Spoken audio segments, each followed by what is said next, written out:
Assalamualaikum warahmatullahi wabarakatuh. Semangat pagi. Salam sejahtera untuk kita semua. Bapak Ibu sekalian, perkenalkan nama saya Baidina Widiasti. Saya merupakan dosen Prodi Manajemen Strata Pertama dari Universitas Bumigora. Saya mengunggah video perkenalan saya ini dalam rangka kewajiban saya dalam mengikuti seleksi sertifikasi dosen gelombang pertama di tahun 2025. Bapak Ibu sekalian, tidak hanya mengunggah video perkenalan diri saya juga akan mengunggah mengenai video pengajaran saya yang didasarkan pada RPS atas mata kuliah yang saya ampuh. Mata kuliah yang saya ampuh saat ini adalah pemasaran jasa. Bapak Ibu sekalian, berdasarkan CPL yang telah ditetapkan Prodi, maka CPMK yang saya tetapkan dalam mata kuliah pemasaran jasa ini adalah mahasiswa program studi S1 Manajemen Universitas Bumigora dapat melakukan identifikasi, merencanakan, mengimplementasikan dalam suatu perusahaan jasa sehingga dapat mencapai tujuan pendirian suatu perusahaan jasa. Untuk mencapai CPMK tersebut akan disampaikan 10 materi dalam 16 pertemuan, di mana 10 materi tersebut masing-masing memiliki CPL-nya tersendiri, yaitu untuk materi pertama adalah pemasaran jasa. Mahasiswa mampu mendeskripsikan pemasaran jasa. Untuk materi yang kedua adalah unsur bauran dalam pemasaran jasa. CPL-nya adalah mahasiswa mampu mendeskripsikan konsep unsur bauran pemasaran jasa.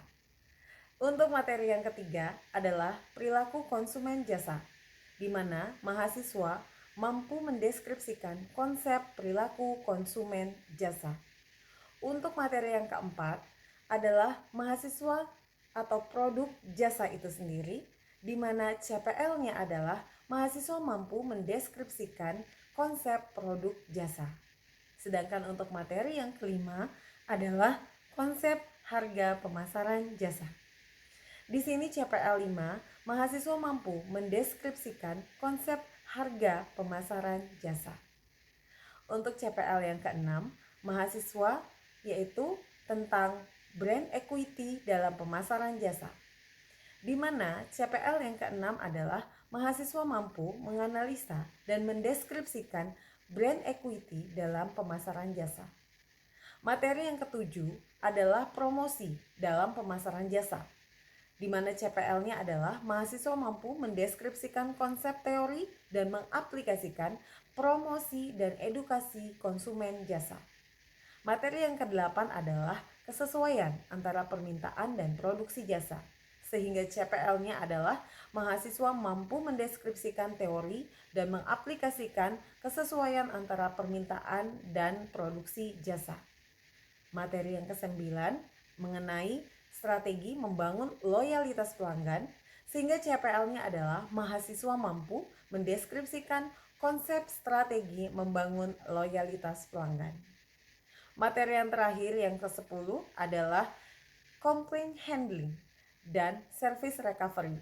Untuk CPL yang ke-10 adalah mahasiswa mampu mendeskripsikan konsep teori dan mengaplikasikan complaint handling dan service recovery pada perusahaan jasa. Bapak Ibu sekalian, secara singkat saya ceritakan tentang mata kuliah pemasaran jasa, di mana mata kuliah pemasaran jasa ini akan memberikan pengetahuan tentang hal-hal apa saja yang dibutuhkan dalam jasa. Jasa dalam pemasarannya, bagaimana untuk bisa berkompetisi dalam dunia industri, termasuk kerangka kerja dengan strategi pemasaran yang berfokus pada pelanggan untuk meningkatkan kepuasan serta retensi dari pelanggannya sendiri. Bapak Ibu sekalian, berikut adalah kajian pustaka atau sumber-sumber pustaka yang saya pergunakan dalam pengajaran saya. Sistem pengajaran yang saya lakukan di dalam kelas itu saya menggunakan 3. Yang pertama ada ceramah, kemudian tanya jawab diskusi, kemudian forum diskus atau FGD. Bapak Ibu sekalian, untuk RPS terkait dengan pembobotan penilaian itu saya bagi menjadi 3. Yang pertama adalah Untuk harian dengan bobot 40% diperuntukkan bagi penilaian terkait dengan kuis harian, kehadiran mereka, terutama keaktifan mereka di kelas dalam bertanya maupun menjawab pertanyaan yang saya sampaikan, kemudian bagaimana mereka berdiskusi di kelas, dan juga tugas-tugas harian yang diberikan. Kemudian untuk proporsi yang kedua adalah UTS yang akan dilangsungkan pada pertemuan yang ke-8, di mana di sini proporsinya adalah 30%. Sama dengan UTS, UAS pun yang dilakukan pada pertemuan yang ke-16 memiliki proporsi yang sama, yaitu 30%. Bapak Ibu sekalian, untuk kontrak perkuliahan yaitu RPS biasanya kita sampaikan pada mahasiswa di pertemuan awal. Jadi di pertemuan awal itu kita menyampaikan bagaimana RPS secara rinci, bagaimana mahasiswa bisa memiliki strategi khusus untuk mendapatkan nilai terbaik mereka, serta mendapatkan implementasi ilmu sesuai dengan apa yang mereka butuhkan dan inginkan. Kemudian dalam prosesnya setiap harian ada kuis ataupun ada study case yang kami berikan, selalu diupdate sesuai dengan kondisi dunia jasa pada saat itu. Karena untuk memberikan ilmu yang terus update dan terus bermanfaat bagi mahasiswa. Bapak Ibu sekalian, selanjutnya saya akan menampilkan video ajar saya, yaitu saya menampilkan video ajar untuk materi yang kedua. Artinya ini adalah pertemuan yang kedua, yaitu unsur bauran pemasaran jasa. Kita akan belajar tentang pemasaran jasa. Kurang lebih sudah seminggu sebelum pertemuan yang sebelumnya kita udah ketemu. Kali ini kita akan masuk di materi yang kedua, di bauran pemasaran. Teman-teman mungkin ingat di RPS yang sudah saya sampaikan di pertemuan yang sebelumnya bahwa ini adalah pertemuan yang kedua dan nanti kita akan ada assessment gitu ya terkait dengan materi yang kita sampaikan. Saya lanjutkan teman-teman. Jadi pertemuan kedua ini kita akan membahas tentang bauran pemasaran. Agenda kita hari ini ada 3. Yang pertama saya akan menyampaikan capaian pembelajaran yang diharapkan dari materi ini, kemudian akan ada penyampaian materi, dan terakhir akan ada asesmen. Asesmen ini juga penting untuk mengetahui seberapa pahamnya teman-teman atas materi yang saya sampaikan. Oke, saya lanjut lagi. Jadi capaian yang diinginkan adalah teman-teman mampu mendeskripsikan konsep unsur bauran pemasaran jasa. Oke, teman-teman mampu mendeskripsikan mulai dari mengidentifikasi dan tahu apa itu dari unsur-unsur bauran pemasaran jasa. Saya lanjutkan lagi, materinya ada 2. Yang pertama kalian akan melakukan identifikasi atau terkait dengan teori konsep unsur dalam pemasaran jasa dan penjelasannya. Lalu kalian akan mampu mengimplementasi, menunjukkan mana sih bauran pemasaran jasa dalam study case yang nanti akan kita lihat. Oke, kita mulai yang pertama, koki dan nasi goreng. Teman-teman tahu laki-laki yang ganteng ini? Tahu. Namanya Reza? Mas siapa? Jali? Chef Juna ya. Kenapa Jali panggil dia Chef Juna? Koki. Koki itu membuat barang. Kalau nasi goreng ini termasuk produk atau jasa? Kenapa dia masuk produk? Karena dia berbentuk ada wujudnya. Karena ada wujudnya. Sementara kalau Chef Dina dia memasak, dia akan menghasilkan. Oke. Tapi cara dia memasak kita tidak bisa melihat bentuknya kecuali kita memperhatikan. Oke, kalian sudah bisa memahami antara perbedaan jasa dan juga produk. Karena ini penting sekali mengingat kita masuk di materi pemasaran jasa. Saya lanjutkan teman-teman, kalau secara pengertian dari Fanny Ciptono dalam bukunya, jasa adalah bauran pemasaran jasa adalah seperangkat alat yang digunakan untuk membentuk karakteristik jasa yang ditawarkan pada pelanggan. Oke. Kemudian bauran itu kalau secara konsep tradisional ada 4. Ada produk atau jasanya gitu ya, ada price, ada promosi, ada place. Nah, kalau secara non tradisional itu ditambahkan lagi 3P, ada people, orang yang bekerja, kemudian proses dan physical evidence. Nah, ini yang akan kita bahas pelan-pelan, ada 7 bauran ini yang akan kita bahas selanjutnya. Oke. Nah, yang pertama kita akan mulai dari pengertiannya jasa dulu. Saya tidak produk, tapi P di sini adalah jasa. Jasa itu berwujud seperti pertemuan kemarin saya jelaskan, jasa berwujud nggak? Tidak. Jasa tidak bisa dipegang, jasa tidak bisa dilihat. Jadi adalah sesuatu yang tidak bisa berwujud. Sehingga jasa adalah sesuatu yang ditawarkan produsen yang untuk diperhatikan, diminta, dicari, dibeli, digunakan, dikonsumsi pasar sebagai pemenuh kebutuhan mereka atau keinginan pasar yang bersangkutan menurut Kotler. Teman-teman, ini adalah jasa jahit. Oke. Nah, dalam fungsinya suatu produk atau jasa itu memiliki 1, 2, 3, 4, 5 fungsi. Yang pertama adalah core benefit, artinya manfaat yang sebenarnya. Manfaat yang sebenarnya tukang jahit apa? Menjahit. Lalu fungsi dasarnya tukang jahit adalah membuat baju. Dan ekspektasi teman-teman atas produknya jahitnya jadi baju yang bagus, nyaman, dan benar. Kemudian fungsi pelengkap. Kira-kira apa yang kalian inginkan dari satu orang tukang jahit? Membuat desain. Kemudian kalau fungsi potensial, nggak hanya menjahit baju tapi bisa buat desain kebaya. Oke, misalnya contoh tadi Bintang bilang, dia bilang, Mbak bisa nggak buatin saya kebaya? Aduh Mbak Bintang, sekarang saya cuma bisa buat dress, nanti saya belajar dulu tahun depan baru saya buatin kebaya. Artinya akan ada potensi dia di tahun depan membantu Bintang membuat kebaya. Oke. Nah, itu dari sisi yang pertama, jasa yang dihasilkan. Kemudian yang kedua ada yang namanya harga atau price. Nah, teman-teman, harga atau price itu ada unsurnya ada berikut. Yang pertama adalah daftar harga. Kemudian ada potongan harga, penghargaan, jangka waktu, dan syarat kredit. Saya mau cerita dulu tentang Hypermart. Sudah pernah semua ke Hypermart? Di Hypermart selalu lihat di setiap barang ada logo, ada tulisan di bawahnya harga berapa? Oke. Pernah lihat ada tulisan sale 50% atau 10%? Itu adalah harga. Nah, kalau keringanan tadi kayak gimana? Bundling. Betul, beli satu gratis satu. Kalian pernah ke kasir pas mau bayar? Selalu ditanya, Mbak punya member? Kalau enggak, Mbak mau pakai apa? Kartu kredit atau kartu debit? Karena kenapa? Mereka biasanya memberikan kemudahan dalam pembayaran, bisa menggunakan kartu kredit atau bahkan ada cicilan atau kebijakan pembayaran lainnya. Itu terkait dengan harga. Oke, saya lanjut lagi. Nah, ini contoh promosi teman-teman. Promosi itu ada 6 macam. Ada 6 macam promosi. Yang itu pertama adalah periklanan berbayar. Kalau berbayar berarti kita ngiklan dan bayar. Contoh media sosial Instagram berbayar. Kalau kita ngiklan punya lombok apa? Insight? Ya. Apa? Lombok. Ya. Itu tempat kita bisa berpromosi. Kemudian ada promosi jangka pendek. Kalian pernah lihat nggak kalau misalnya tulisannya kayak gini?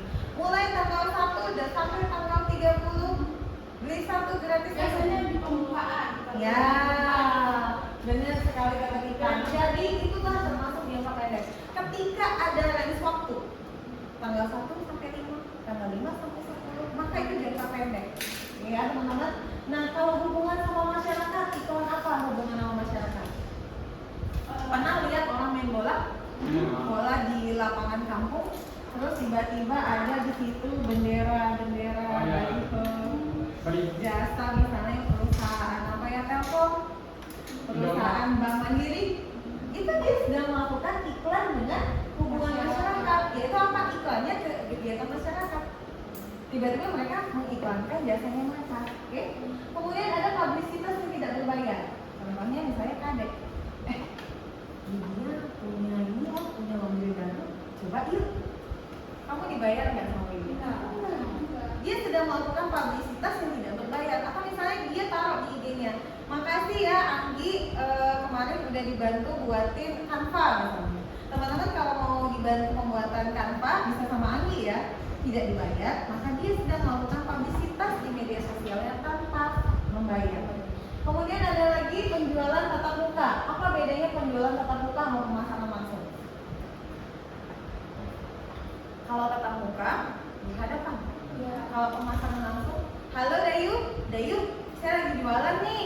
Saya sekarang lagi buka laundry. Kamu jangan lupa ke tempat saya ya. Saya nelfon Dayu langsung nggak? Langsung. Tatap muka nggak? Enggak. Jadi bedakan. Kalau pemasaran langsung, kita langsung berhadapan dengan orangnya, tapi bisa tidak tatap muka. Bisa lewat email,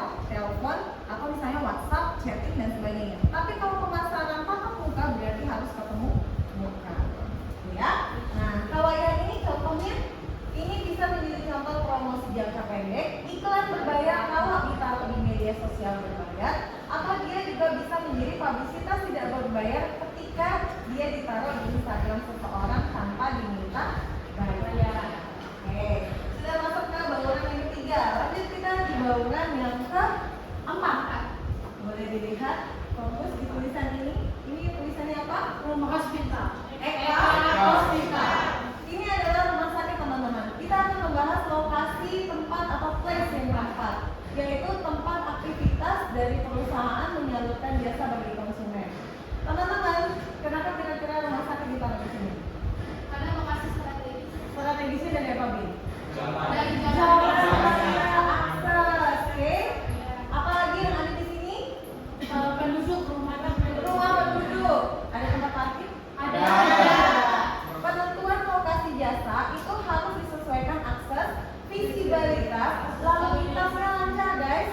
Kemudian lingkungannya, ekspansinya apa? Bisa nggak diperbesar ke kiri, ke kanan rumah sakit? Oke. Kemudian ada tempat parkir. Kebayang nggak kalian kalau rumah sakit tanpa tempat parkir? Enggak kebayang sih bakal Kalian nggak akan mau panjang. Betul. Kemudian persaingan dan satu lagi peraturan pemerintah. Oke, ini adalah contohnya, teman-teman. Oke, ada pertanyaan sampai sini? Belum ada? Oke, masih menikmati ya. Kita lanjut lagi. Kita lanjut yang berikutnya adalah people atau orang.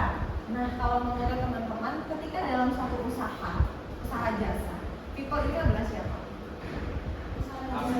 Kita yang bintang tadi sebagai pemilik, tapi ternyata ada satu orang lagi yang harus kita masukkan, yaitu customer. Karena service people dan customer adalah elemen people dalam jasa. Ini adalah contoh apa namanya ASN ya, ada bendera merah putih dan juga gambar peta wilayah kita ya. Jadi people itu bukan hanya yang membeli, tapi orang yang menerima. Emang bisa usaha kalau nggak ada konsumen? Maka ada dua arah, konsumen dan juga produsen, itulah yang menjadi elemen people dalam jasa.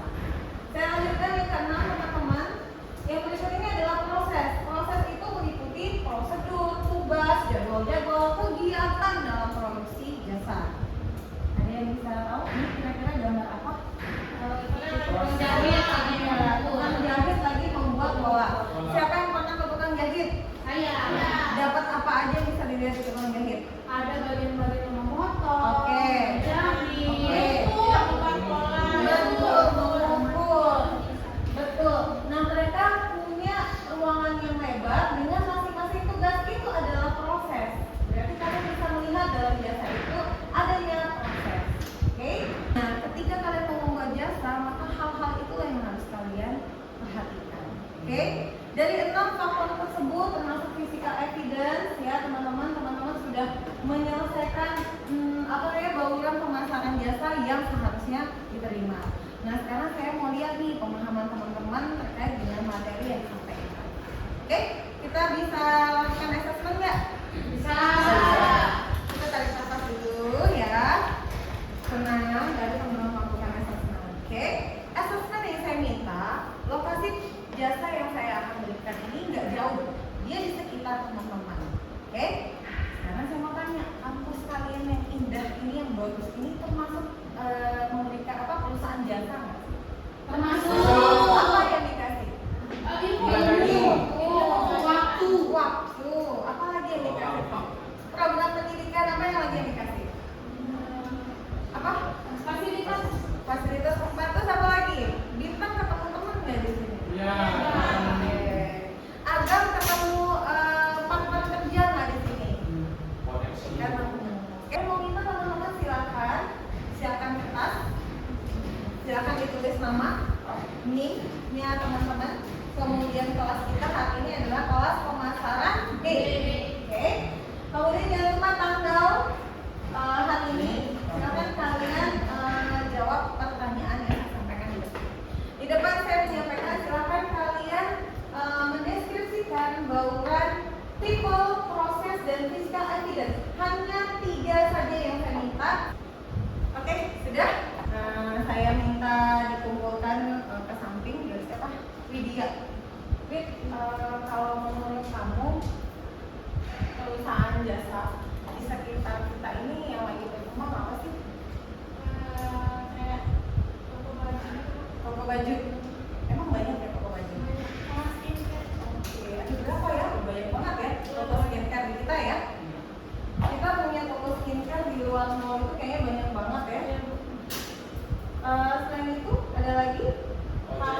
ojol. Iya.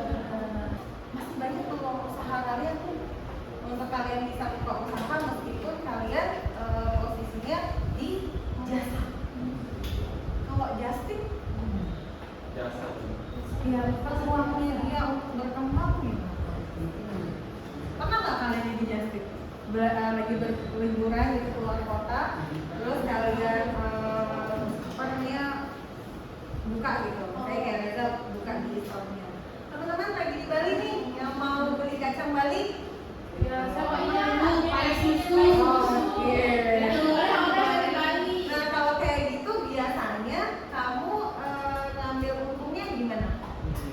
Saya tuh lebihin biasanya tuh dari harga produknya itu sama jasa saya buat ke Balinya gitu enak ke saya. Itu butuh modal nggak sih Dek? Butuh modal Oh, banget, oke. karena energi kita pasti kan harus kita. Tapi puas nggak sih Dek? Puas. Oke. Ketika kalian tuh melakukan hobi kalian untuk menghasilkan uang itu mudah banget dan menjadi suatu hal yang menyenangkan apalagi. Oke. Teman-teman yang terakhir sebelum kita mengakhiri kelas, tidak ada suatu hal yang tidak mungkin. Apalagi untuk teman-teman. Tadi saya bilang, Kadek bilang tadi saya Justin kok dapat untung dapat. Nggak perlu modal yang besar, walaupun kita butuh modal tapi tidak sebesar itu. Oke? Jadi kalian harus ingat kita adalah possible. Segala sesuatu bisa terjadi, segala mimpi itu bisa terjadi. Oke? Terima kasih waktunya teman-teman di siang hari ini. Habis ini kalian boleh makan siang ya. Terima kasih waktunya, kita akan ketemu lagi minggu depan di materi kita yang berikutnya. Nanti akan saya kirim materi di WA group seperti biasa. Oke? Terima kasih untuk waktunya teman-teman. Semangat pagi. Di video saya pribadi mengucapkan terima kasih atas dukungan dan support yang sangat besar dari rektor kami yaitu Bapak Profesor Dr. Insinyur Antoni Anggrawan MT PhD, kemudian Ibu Wakil Rektor 1 kami Dr. Hasnur Hidjah Eskom MCS, lalu Ibu Dekan kami Ibu Rini Anggriani SEMM. Rekan-rekan sejawat serta Bapak Ibu yang telah berpartisipasi mendukung kami, serta rekan-rekan mahasiswa yang juga turut mendukung kami dalam proses seleksi ini. Harapan saya pribadi sangat besar untuk bisa lulus dalam tes dalam seleksi program sertifikasi dosen gelombang pertama tahun 2025. Untuk saya bisa berkontribusi positif bagi diri saya serta bagi halayak, terutama bagi mahasiswa dan industri pendidikan di Indonesia pada umumnya. Terima kasih dan semangat pagi untuk kita semua.